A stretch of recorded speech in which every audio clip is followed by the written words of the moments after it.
Assalamualaikum warahmatullahi wabarakatuh. Kami dari kelompok 1 akan mempresentasikan pengaruh ROA terhadap BOPO dengan pendekatan error correction model dengan anggota kelompok Muhammad Sofi Mubarok, saya sendiri Nika Naiwulandari, dan yang ketiga Sinta Filiawati. Yang pertama yaitu analisis deskriptif. Berdasarkan tabel 1 diketahui bahwa nilai mean dari BOPO sebesar 82,070% dengan nilai maksimum sebesar 97,01% dan minimum sebesar 70,14%. Untuk nilai ROA diketahui nilai mean sebesar 1,770% dengan nilai maksimum 2,82% serta minimum sebesar 0,42%. Hasil ini menunjukkan bahwa nilai BOPO memiliki kecenderungan nilai yang lebih tinggi dibandingkan ROA. Selanjutnya yaitu analisis grafik dari ROA dan BOPO. Gambar 1 dan 2 menunjukkan plot ROA dan BOPO. Gambar tersebut menunjukkan adanya suatu bentuk hubungan yang negatif antara kedua variabel. Terlihat dari nilai ROA yang cenderung naik diikuti dengan kecenderungan BOPO yang turun pada awal tahun 2017 hingga akhir tahun 2020. Nilai ROA pada tahun 2017 Q1 merupakan nilai yang paling rendah, yaitu sebesar 0,42%, dan nilai tertingginya sebesar 2,82% terjadi pada tahun 2019 Q1. Untuk nilai BOPO tertinggi terjadi pada tahun 2017 Q1 dengan nilai 92,0% dan terendah sebesar 70,1% terjadi pada tahun 2019 Q1. Pengujian stasioneritas. Dari tabel di atas dapat diketahui bahwa hipotesisnya H0 data tidak stasioner, H1 data stasioner. Tabel 2 menunjukkan bahwa ROA pada tingkat level memiliki nilai prop 0,1096 lebih dari 0,05 sehingga terima H0 dan disimpulkan bahwa ROA pada tingkat level tidak stasioner.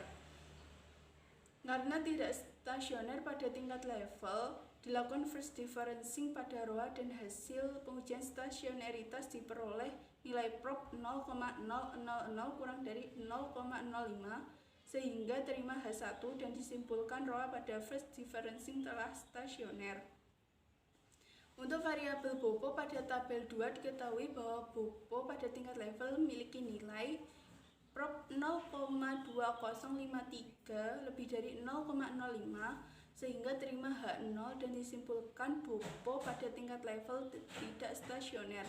Karena tidak stasioner pada tingkat level dilakukan first differencing pada BOPO dan hasil pengujian stasioneritas diperoleh nilai prop 0,000 kurang dari 0,05 sehingga terima H1 dan disimpulkan BOPO pada first differencing telah stasioner. Kedua variabel yaitu ROA dan BOPO telah stasioner sehingga dapat dilanjutkan pada pengujian kointegrasi. Pengujian kointegrasi.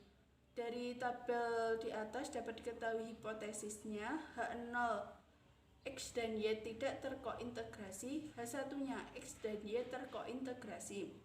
Tabel 3 menunjukkan bahwa nilai prop dari ECT sebesar 0,0139 kurang dari 0,05 sehingga terima H1 dan disimpulkan bahwa BOPO dan ROA terkointegrasi.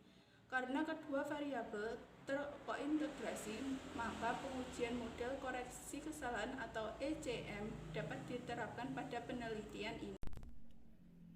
Setelah melakukan pengujian kointegrasi, langkah selanjutnya adalah menginterpresentasikan model jangka pendek. Sebelum menginterpresentasikan model jangka pendek, terlebih dahulu dilakukan pengujian asumsi klasik. Dalam pengujian normalitas dilakukan dengan metode Jar-Quebera dan berdasarkan pada gambar tersebut diketahui bahwa nilai probabilitas adalah 0,000 kurang dari 0,05, maka terima H1 dan disimpulkan bahwa residual tidak berdistribusi normal. Dalam pengujian heteroskedastisitas dilakukan dengan metode Birch-Pagan-Gottfried dan berdasarkan pada tabel tersebut diketahui bahwa nilai OBSR square mempunyai nilai probabilitas yaitu 0,1702 lebih besar dari 0,05, maka terima H0 dan dapat disimpulkan bahwa tidak terjadi heteroskedastisitas. Kemudian dalam pengujian autokorelasi dilakukan dengan metode Bridge-Godfrey-LM test dan berdasarkan tabel tersebut diketahui bahwa OBSR square mempunyai nilai probabilitas yaitu 0,5000 lebih besar dari 0,05, maka terima H0 dan dapat disimpulkan bahwa tidak terjadi autokorelasi. Dalam pengujian multikolinearitas dilakukan dengan metode VIF dan berdasarkan tabel tersebut diketahui bahwa nilai centered VIF kedua variabel pada D, BOPO dan ECT-1 sebesar 1,035402 lebih kecil dari 10, maka terima H0 dan dapat disimpulkan bahwa tidak terjadi multikolinearitas. Kemudian dalam interpretasi model berdasarkan hasil pengujian pada tabel tersebut, maka dapat dituliskan bahwa model persamaan jangka pendeknya adalah DROAT sama dengan min 0,0014 min 0,0891 DBOPOT min 0,4203 ECT min 1 plus error 2. Kemudian untuk pengujian F-nya, berdasarkan hasil pengujian pada tabel sebelumnya diketahui bahwa nilai F statistik sama dengan 262,6394 dan nilai probabilitas F statistiknya adalah 0,0000. Dan karena nilai probabilitas F statistiknya adalah 0,0000 yakni kurang dari 0,05, maka terima H1 dan disimpulkan bahwa D, BOPO dan ECT-1 berpengaruh terhadap DROA secara simultan.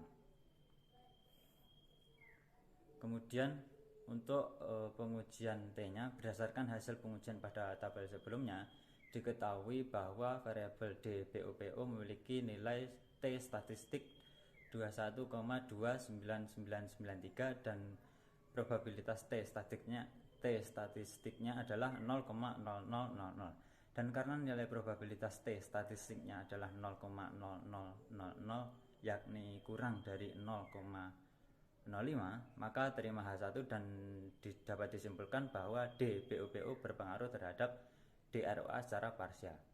Kemudian dalam variabel ECT-1 pada tabel sebelumnya memiliki nilai T statistik yaitu min 4,376716 dan probabilitas T statistiknya adalah 0,0001. Dan karena nilai probabilitas T statistiknya adalah 0,0001 kurang dari 0,05, maka terima H1 dan dapat disimpulkan bahwa ECT-1 berpengaruh terhadap DROA secara parsial. Kemudian untuk koefisien determinasi berdasarkan tabel sebelumnya diketahui R pangkat 2 sebesar 0,922709 yang menunjukkan bahwa variabel D, BOPO dan ECT-1 mampu menjelaskan variabilitas dari DROA sebesar 92,27%, di mana sisanya dipengaruhi variabel lain di luar model. Materi selanjutnya yaitu mengenai model jangka panjang.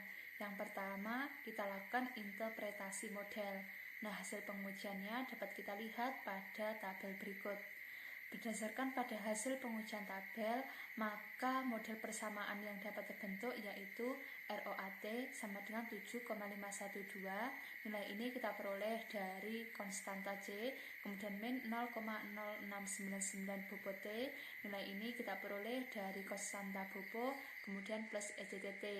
Maka interpretasi model persamaan jangka panjangnya yaitu 1. konstanta sebesar 7,512. Artinya ketika nilai pupuk 0%, maka nilai ROA-nya adalah 7,512%. Yang kedua, koefisien pupuk sebesar min 0,0699, menunjukkan bahwa pengaruh yang diberikan oleh bobot terhadap ROA adalah negatif. Sehingga semakin besar nilai pupuk, maka nilai ROA-nya akan semakin kecil. Lebih jauh, jika nilai pupuk naik 1%, maka nilai ROA-nya akan turun 0,0699%. Selanjutnya, uji F. Hipotesis yang terbentuk yaitu H0, semua variabel independen tidak berpengaruh terhadap variabel dependen secara simultan. Kemudian H1 yaitu semua variabel independen berpengaruh terhadap variabel dependen secara simultan. Berdasarkan pada hasil pengujian tabel, maka dapat diketahui bahwa F statistiknya yaitu 915,7263 dan nilai probabilitas F statistiknya yaitu 0,0000. Karena nilai probabilitas F statistiknya 0,0000, artinya lebih kecil dari 0,05, sehingga terima H1 dan dapat disimpulkan bahwa BOPO berpengaruh terhadap ROA secara simultan. Selanjutnya uji T. Hipotesis yang terbentuk yaitu H0, variabel independen tidak berpengaruh terhadap variabel dependen secara parsial. Kemudian H1, semua variabel independen berpengaruh terhadap variabel dependen secara parsial. Berdasarkan pada hasil pengujian tabel, maka dapat diketahui bahwa variabel D BOPO-nya memiliki nilai T statistik yaitu min 30,26097 dan probabilitas T statistiknya yaitu 0,0000. Karena nilai probabilitas T statistiknya yaitu 0,000, artinya lebih kecil dari 0,05, sehingga terima H1, maka dapat disimpulkan bahwa BOPO berpengaruh terhadap ROA secara parsial. Kemudian yang terakhir yaitu koefisien determinasi. Berdasarkan pada tabel, maka dapat diketahui bahwa R2-nya sebesar 0,952169, yang menunjukkan bahwa variabel BOPO mampu menjelaskan variabilitas dari ROA sebesar 95,21%, di mana sisanya dipengaruhi oleh variabel lain di luar model. Demikian presentasi yang dapat kami sampaikan. Apabila ada kurang lebihnya kami mohon maaf. Sekian, terima kasih. Wassalamualaikum warahmatullahi wabarakatuh.